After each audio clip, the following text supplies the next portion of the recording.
teman-teman, selamat bergabung di ibadah online Fresh Generation dan Excel Grace Community Center Makassar.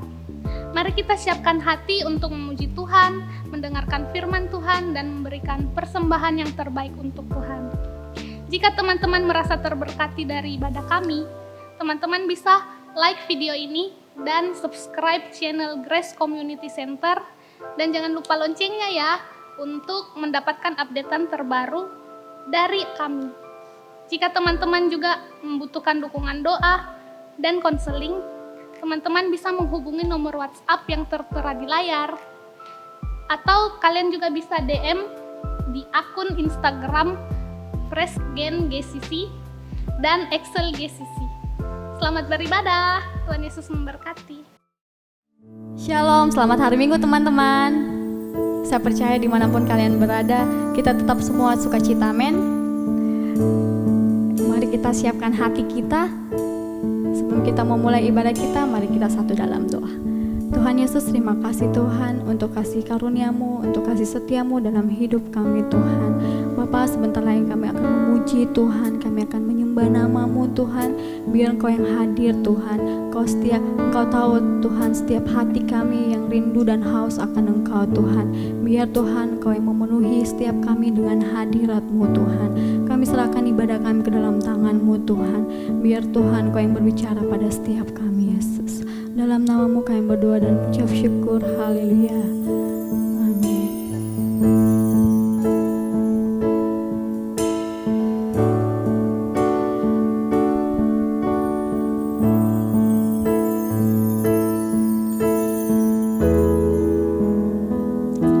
Engkau tahu di hatiku ada sejuta rindu untuk selalu bersamamu Yesusku. Izinkan ku menyenangkan hatimu lewat nyanyian hatiku. Engkau tahu di hatiku ada sejuta rindu untuk selalu bersamamu Yesusku. Izinkan ku menyenangkan hatimu lewat nyanyian hatiku. Biarkanlah ku menyembah walau tak dengan puisi yang indah. Biarkanlah ku menyembah, memberikan hati ini ku berserah dengan penuh kasih sayang. Biarkan Tuhan aku menyembah. Engkau tahu Tuhan isi setiap hati kami Tuhan. Engkau tahu di hatiku ada banyak rindu Tuhan, ada sejuta rindu untuk menyenangkan-Mu Yesus. Menyenangkan hatimu Yesusku. Izinkan ku menyenangkan hatimu lewat nyanyian hatiku. Biarkanlah ku menyembah walau tak dengan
hati ini ku berserah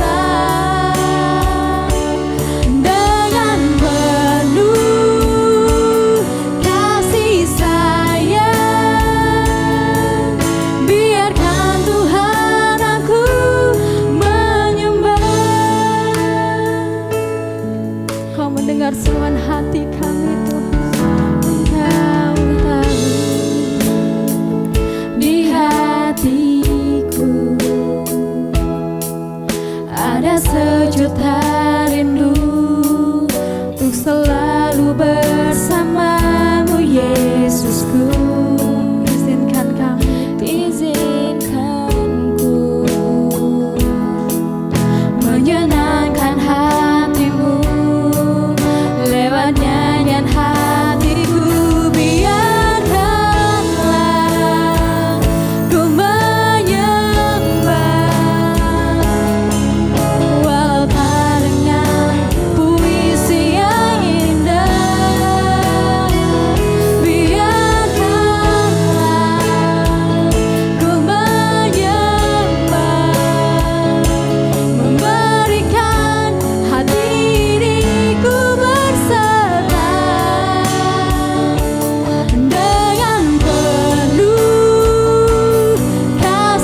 segalanya bagi kami Tuhan. Kau yang memberikan kami kekuatan Tuhan. Kau yang memberikan kami pengharapan di dalam-Mu Tuhan. Bapa, sebentar lagi Tuhan kami akan mendengarkan firman-Mu Tuhan. Berkati hamba-Mu Tuhan, berkati setiap kami. Buka hati, buat telinga kami Tuhan. Biar firman yang kami dengar dapat menjadi rema bagi kehidupan kami Tuhan. Terima kasih Bapa, dalam nama-Mu kami berdoa dan mengucap syukur. Haleluya. Amin. Halo teman-teman, sekarang kita akan memberikan persembahan. Untuk teman-teman yang ingin memberikan persembahan, kalian bisa memberikan persembahan melalui rekening gereja yang tertera di layar. Untuk itu, mari kita satu dalam doa. Bapa, kami bersyukur Tuhan atas berkat-Mu Tuhan sepanjang hari ini Tuhan. Sebentar lagi kami akan memberikan persembahan, Engkau yang memberkati persembahan kami, biar apa yang kami berikan bisa menjadi berkat bagi gereja kami. Terima kasih Bapak, ini doa kami berdoa dan mengucap syukur. Haleluya. Halo teman-teman, selamat tahun baru. Senang sekali bisa ketemu lagi di tahun yang baru ini, di minggu pertama di tahun 2021. Saya yakin teman-teman excited dengan tahun yang baru. Atau mungkin ada juga yang mikir, aduh ini tahun 2021 apa yang akan terjadi ya? Ini virus pergi apa enggak ya? Saya sudah bisa kembali sekolah normal atau tidak ya? Ada banyak hal yang mungkin kita nggak tahu apa yang akan terjadi di tahun 2021. Tapi kita bisa taruh harapan kita kepada Tuhan. Nah biasanya juga kalau tahun baru kan ada yang buat itu New Year resolution gitu. Buat istilahnya apa yang saya mau perbaiki di tahun ini. Kemudian juga mungkin ada yang membuat rencana-rencana di tahun yang baru ini.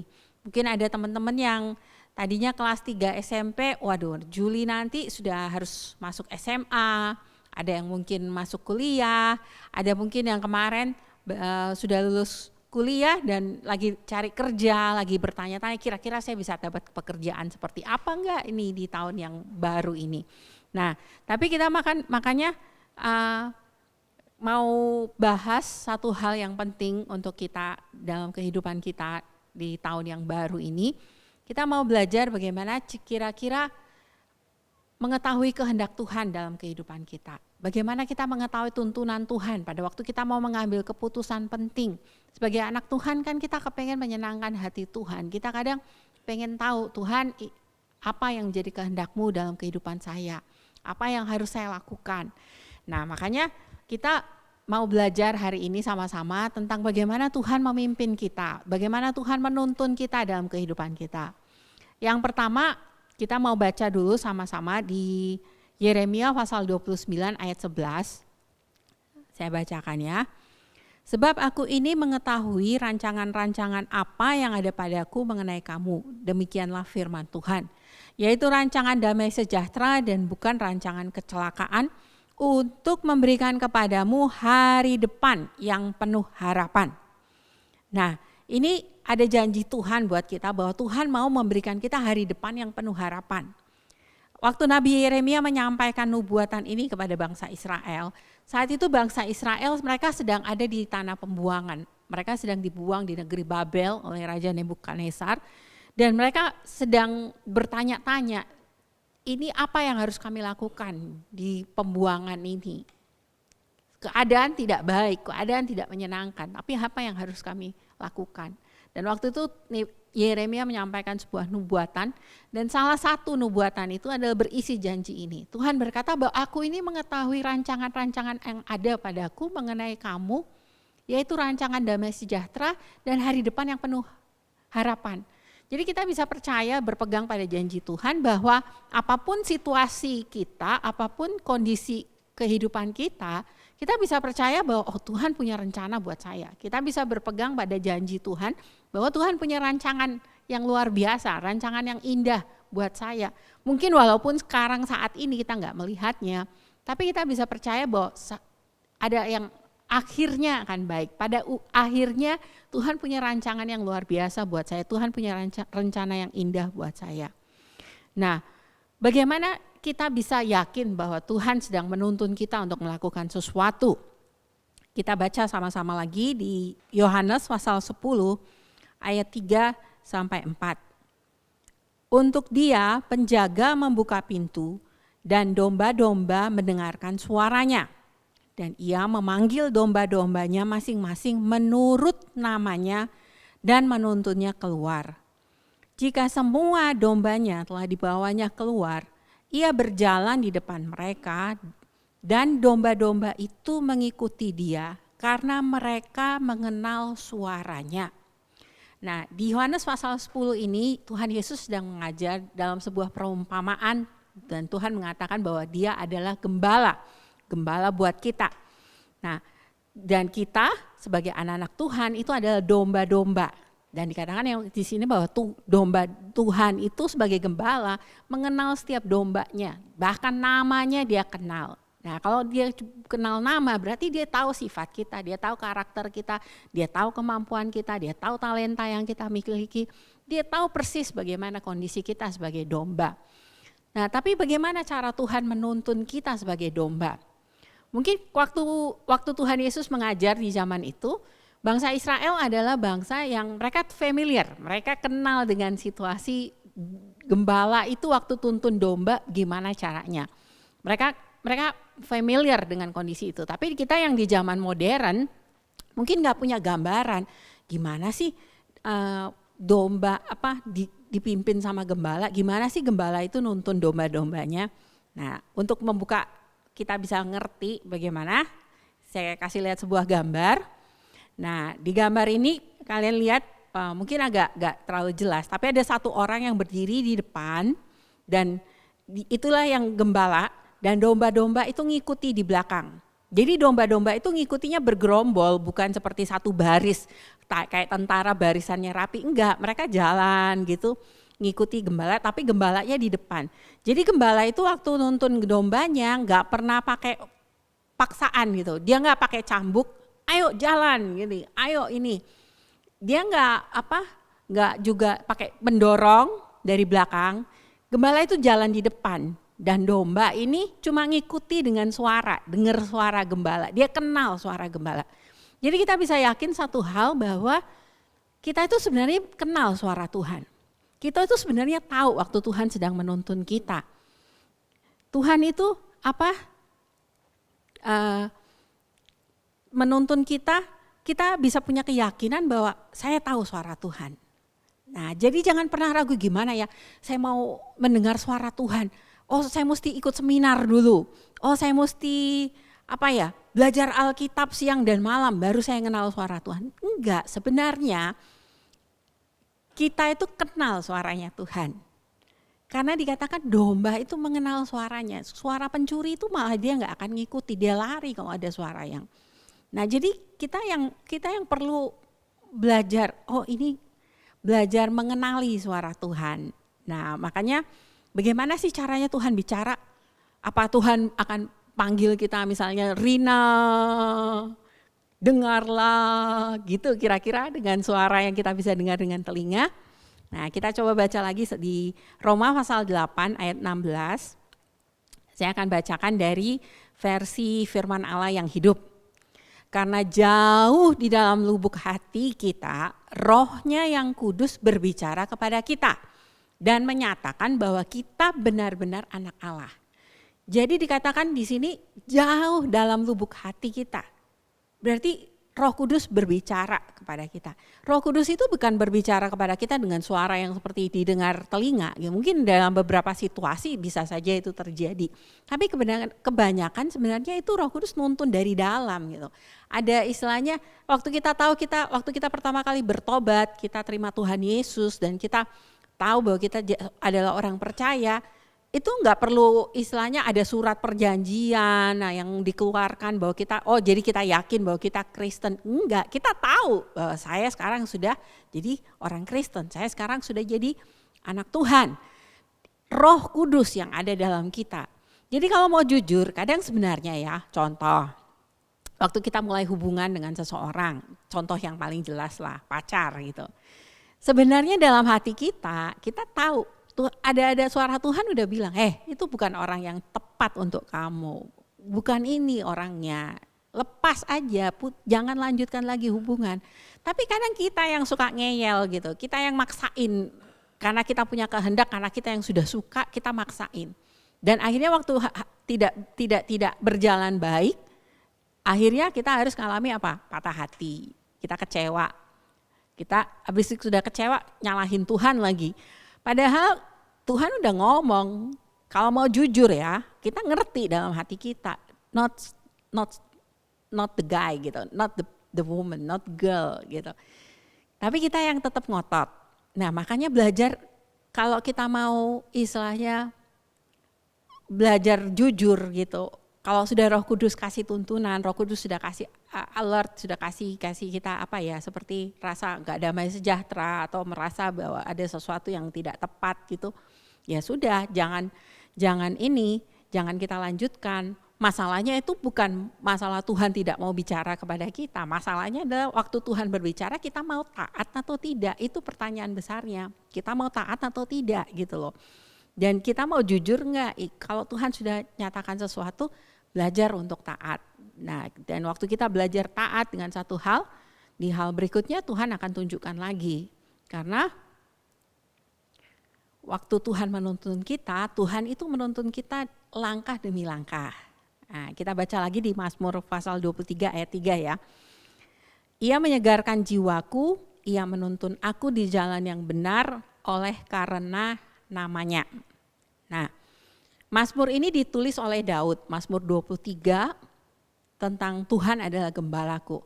Jauh sebelum Tuhan Yesus ada di tengah-tengah bangsa Israel, dia mengajar bangsa Israel tentang dan menyatakan bahwa dia adalah gembala bagi domba-domba. Daud sudah mengatakan hal itu. Dia sudah menulis Mazmur tentang Tuhan adalah gembalaku. Dan Daud sendiri adalah seorang gembala. Jadi dia tahu persis waktu dia ungkapkan isi hatinya kepada Tuhan bahwa Tuhan, you are Lord, you are my shepherd. Dia tahu persis apa yang dia sedang tulis karena dia seorang gembala. Dia tahu persis apa yang gembala lakukan untuk domba-dombanya. Nah, apa yang dikatakan di sini? Dikatakan dalam bahasa Inggris jalan yang benar itu ada path of righteousness. Path of righteousness. Nah, path of righteousness itu dari bahasa aslinya itu sebenarnya untuk menunjukkan sebuah jalur di bukit yang biasa digunakan oleh domba untuk ketika mereka digembalakan oleh gembala. Jadi padang rumput waktu itu bukan padang rumput di tanah yang datar, tapi padang rumputnya itu ada di bukit. Nah, cara terbaik untuk kita bisa mendaki bukit itu bukan dengan mendaki lurus kan, kalau ada bukit ini. Cara terbaik kalau kita istilahnya mau daki bukit itu dengan kita berlari straight gitu, istilahnya langsung mendaki gitu, itu pasti akan capek. Nah, path of righteousness itu, saya tunjukkan gambarnya. Nah, kalian bisa lihat, itu adalah jalur yang dilalui domba di lereng bukit untuk sampai ke padang rumput hijau yang ada di bukit. Itu lihat ada jalur-jalurnya. Nah, itu jalur-jalur yang terbentuk oleh karena bertahun-tahun dilewati oleh domba. Jadi gembala-gembala ini tahu, memang kalau mau mendaki bukit, mendaki gunung atau mendaki bukit, kalau kita langsung terjal gitu, naik, dipacu ke atas bisa saja. Tapi capek gitu. Gembala juga tahu, kalau ini domba-dombanya dipaksa suruh manjat lereng, manjat bukit, nanti sampai atas capek, tenaganya enggak ini. Nah, jadi dibawa mereka itu jalan memutar gitu, putari bukit pelan-pelan, tapi semakin lama semakin naik. Nah, begitu juga cara Tuhan menuntun kita. Mungkin jalannya sepertinya kita merasa kita enggak nyampe mana-mana ini. Ini tuh apa sih yang Tuhan sedang lakukan? Tapi kita secara kepribadian, secara karakter, kita malah mulai semakin naik. Tuhan yang paling tahu apa yang dibutuhkan next step. Tuhan yang paling tahu apa yang kita harus dipersiapkan untuk langkah berikutnya, untuk next step, untuk next level. Itu apa yang harus diperlukan dan Tuhan persiapkan itu. Itu cara Tuhan menuntun kita langkah demi langkah, dia bawa kita, dia bawa pelan-pelan sampai akhirnya kita nggak ngerasa, oh saya sudah ada di tingkat yang lebih tinggi. Oh Tuhan ternyata bawa saya ke tempat yang lebih tinggi.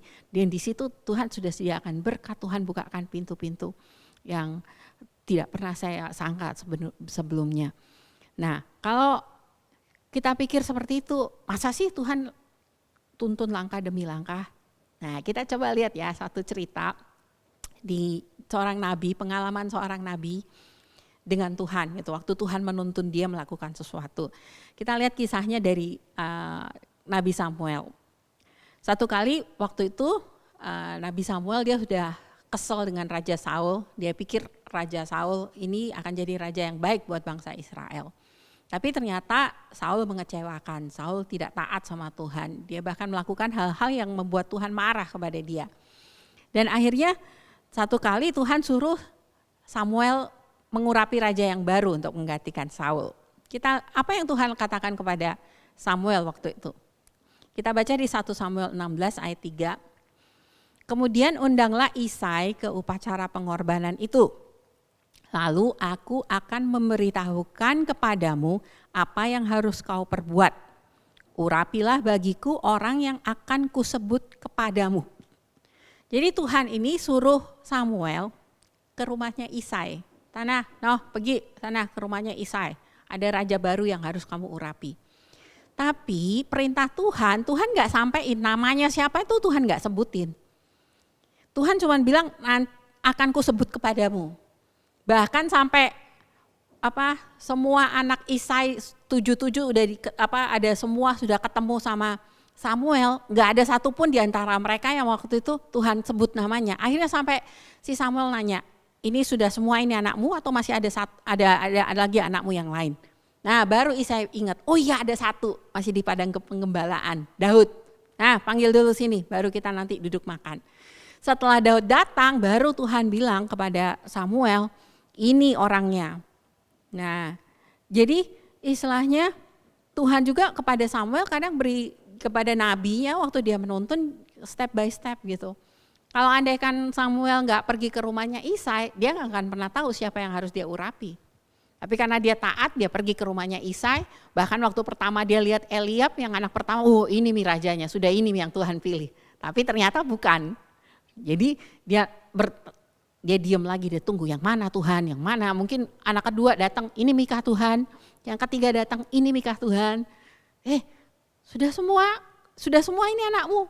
Nah, baru Tuhan nyatakan, waktu ketemu Daud, baru Tuhan nyatakan, ini yang kau harus urapi.